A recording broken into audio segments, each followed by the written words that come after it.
Hi guys, who's ready to find out what happens next in My Father's Dragon? Chapter 3 is called My Father Finds the Island. My father hid in the hold of the ship for 6 days and nights. Twice he was nearly caught when the ship stopped to take on more cargo. But at last he heard a sailor say that the next port would be Cranberry and that they would be unloading the wheat there. My father knew the sailors would send him home if they caught him, so he looked in his knapsack and took out a rubber band and the empty grain bag with the label saying Cranberry. At the last moment, my father got inside the big knapsack and folded the top of the bag, put a rubber band around the top. He didn't look exactly like the other bags. He's a little bit lumpy, but it was the best he could do. Soon, the sailors came to unload. They lowered a big net into the hold and began moving all the bags of wheat. Suddenly, one sailor yelled, "Great Scott! This is the queerest bag of wheat I've ever seen. It's all lumpy, and the label says Cranberry, so I guess it ought to go to Cranberry." The other sailors looked at the bag too, and my father, who was in the bag, of course, tried even harder to look like a bag of wheat. Then another sailor felt the bag, and he just happened to get a hold of my father's elbow. "I know what this is," he said. "This is a big bag of dried corn on the cob." And he dumped my father into the big net along with the bags of wheat. This all happened very late in the afternoon, so late that the merchant in Cranberry who had ordered the wheat didn't count his bags till the next morning. He was a very punctual man, and he was never late for his dinner. The sailors told the captain, and the captain wrote down on the piece of paper that they had delivered 160 bags of wheat and 1 dried bag of corn. They left the piece of paper for the merchant and sailed away the next evening.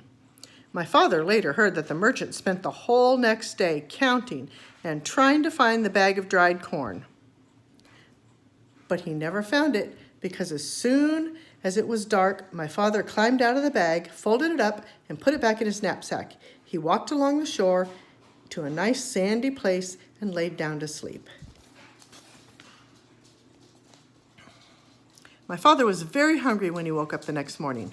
Just as he was looking to see if he had anything left to eat, something hit him on the head. It was a tangerine. He had been sleeping right under a big tree full of big fat tangerines. And then he remembered that this was the island of Tangerina. Tangerine trees grew wild everywhere. So my father picked as many as he had room for, which was 31, and then he started off to find Wild Island. He walked and walked and walked along the shore, looking for the rocks that joined the 2 islands. He walked all day, and once he met a fisherman and asked him about Wild Island, but the fisherman began to shake and couldn't talk for a long while. It scared him that much just thinking about it. Finally, he said, "Many people have tried to explore Wild Island, but not one has come back alive. We think they were eaten by the big wild animals." This didn't bother my father. He kept walking and slept on the beach again that night. It was a beautifully clear day the next day, and he walked all along the shore, and he could finally see a long line of rocks leading out into the ocean, and way, way out at the end of the line of rocks, he saw a tiny patch of green. He quickly ate 7 tangerines and started down the beach. It was almost dark when he came to the rocks, but way out in the ocean was the patch of green. He sat down and rested a while, remembering that the cat had said, "If you can, go out to the island at night, because then the wild animals won't see you coming, and you can hide along the rocks when you get there." So my father picked 7 more tangerines, put on his black rubber boots, and waited for dark. It was a very black night, and my father could hardly see the rocks ahead of him. Sometimes they were quite high, and the waves almost covered them, and they were slippery and hard to walk on. Sometimes the rocks were far apart, and my father had to get a running start and leap from one to the next. After a while, he began to hear a rumbling noise. It grew louder and louder as he got near the island. It seemed as if he was right on top of the noise, and he was. He had jumped from a rock onto the back of a small whale who was fast asleep and cuddled up between 2 rocks. The whale was snoring and making more noise than a steam shovel, so it never heard my father say, "Oh, I didn't know that was you." And it never knew my father had jumped on his back by mistake.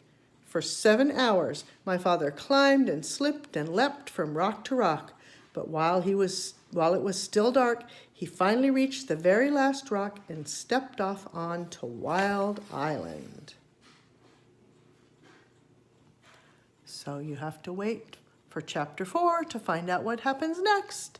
Bye, I love you.